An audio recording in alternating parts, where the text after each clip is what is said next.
Let me tell you a story, one of those real deal, only in America, are you kidding me? Kinds of stories. Picture this: dawn breaking over a Texas ranch, diesel engines grumbling, and a woman in designer yoga pants shouting, "Your wife's been dead for years, darling. Time to modernize and join the real world." That's Cordelia Whitmore for you. Her bulldozers roaring through my pasture before I'd even finished my first cup of coffee, ripping an $8,000 concrete bike path right through land where my 30 black Angus graze. No warning, no permission, just a thick cloud of diesel smoke and the grinding crunch of steel tracks flattening the grass my cattle need to survive. I hollered, "This is working ranch land," but Cordelia just smirked, flashed some fake-looking easement papers, and get this, started filming me. "Your cows can graze elsewhere, sweetie. Progress waits for no one." She had no idea what she'd just stepped into. Because this is Taurus's territory. Taurus is my 2,200-pound prize bull. He's king of the herd, and for 6 years, that pasture's been his kingdom. Bulls don't take kindly to intruders, especially shiny Teslas parked where they eat. You want to know how this ended? 3 months later, Cordelia's husband's brand-new Tesla was nothing but a $100,000 pile of crumpled scrap metal. Taurus saw to that. Sometimes, malicious compliance feels like art, and trust me, the footage is something else. What would you have done? Let me know where you're tuning in from. And if you're rooting for the bull, smash that like button. My name's Dutch Kellerman. I've been raising cattle on this land longer than most of these suburban pioneers have known a bull from a steer. I'm third generation, inherited these 47 acres from my granddad back in '95, and I've run 30 head of registered Black Angus ever since. Sunrise on this place paints everything gold has for nearly 3 decades. The smell of morning hay still makes me think of Sarah, my late wife. Cancer took her fast, a year and a half back, and left the ranch so quiet. I sometimes saved up newspaper clippings to tell her, forgetting the kitchen chair would stay empty forever. Grief is funny that way, makes the days crawl and fly, leaves too much silence and never enough purpose. That's when they started building Willowbrook Heights, 200 look-alike McMansions, sprouting like mushrooms after a rain, each one worth more than my entire herd. Suddenly, my neighbors are folks who want country living, but don't like roosters crowing or the smell of actual cattle. They want farm-fresh eggs, but complain about the barn at sunrise. You know the type. Enter Cordelia Whitmore, 49, ex-corporate lawyer from California, 3-term HOA president, drove a white Tesla Model X with EcoFam vanity plates. She wore those $200 yoga pants like armor and treated every neighborly dispute like a boardroom hostile takeover, legal threats in Comic Sans, PowerPoints for every argument. She moved here when her husband Brad landed a tech job, bringing that special blend of Silicon Valley passive aggression that turns good morning into a 5-page email chain. First came complaints about my cattle waking people up, then letters certified, of course, about agricultural odors hurting property values. Heaven forbid anyone smell actual farm life. Here's the thing about property easements. They need written, explicit landowner consent for recreation, and an old emergency access route isn't a free pass to pour concrete wherever you please. But Cordelia, digging through county records, found some 1960s recreational easement that supposedly ran right through my main pasture, the same pasture Taurus calls home. Now, Taurus isn't just bis-territorial. I've seen him chase off delivery trucks for honking too close to his fence. The real low blow came on a cold Tuesday. I stepped outside to see surveyors marking my oaks with orange spray paint. No call, no warning, just blueprints and confident trespassing. "Excuse me, this is private land," I said. The lead surveyor barely looked up. "HOA infrastructure project, sir. We have documentation." I spotted Cordelia filming from the fence, grinning like she'd finally found my weak spot. What she didn't know was that after 30 years raising animals, you learn a thing or two about behavior, human and bovine. Within 48 hours, Cordelia escalated to legal warfare. Certified mail manila envelope. Return receipt arrived claiming I was interfering with municipal infrastructure. Her lawyer, Marcus Webb, worked out of a strip mall between a nail salon and payday loans. Inspiring. Cordelia wasn't stopping at paper threats. She filed county complaints, saying Taurus was a public safety hazard and had menaced joggers her hired surveyors trespassing with equipment.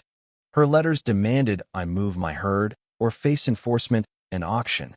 Apparently, asking people to leave your own property is harassment now. That's when I decided to fight fire with fire and a good attorney.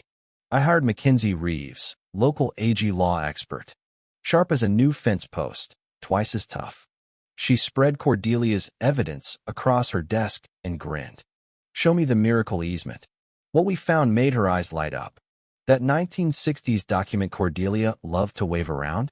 Emergency access for fire trucks. No mention of recreation.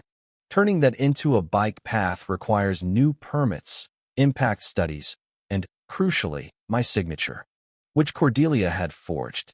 Mackenzie held the consent form up to the light and said, "Either you forgot how to spell your name, or this is the worst forgery I've seen in 20 years." Under Texas law, emergency easements and recreational easements are totally different, and switching between them isn't a DIY project. The kicker? Cordelia's California law license had been suspended for, you guessed it, forgery and misusing client funds. She'd been filing legal documents in Texas without a valid license. All her threats carried as much weight as a grocery list. While Mackenzie built our legal defense, I went to work on Taurus. 30 years with cattle, and I know you can train almost any behavior. I started audio conditioning, playing car alarm sounds during feeding, rewarding Taurus when he moved toward the noise. Cordelia, meanwhile, scrambled for a new lawyer, but the damage was done. Mackenzie filed fraud complaints with the state bar, DA, and Attorney General. Word spread fast. Some neighbors supported me. Others bought Cordelia's progress pitch. Every night, I trained Taurus patient, methodical, like anything worth doing. But Cordelia wasn't done. 2 weeks after her legal play flopped, she went for community health. Suddenly, glossy flyers about contaminated water showed up everywhere accusing my cattle of polluting the creek. She hired Dr. Richard Peton, environmental consultant, who arrived in a white van, took water samples, and announced dangerous E. coli levels downstream from my herd. Turns out, Dr. Peton was actually her brother-in-law, Richard Whitmore, who'd changed his name after bankruptcy and a restraining order. His lab was his spare bedroom. Credentials? A business degree. I called the real EPA for testing. Their report? My grazing practices actually improved water quality, while the HOA's lawn fertilizer polluted the pond. My grandfather's water rights, dating to 1952, trumped anything the subdivision could claim. Still, Cordelia rallied some neighbors with scare tactics. Others, like Vernon Jacozona, retired civil engineer, backed me up. He'd run his own tests, found Cordelia's numbers were fiction. Taurus, meanwhile, now responded instantly to car alarms, especially those high-pitched ones from Teslas.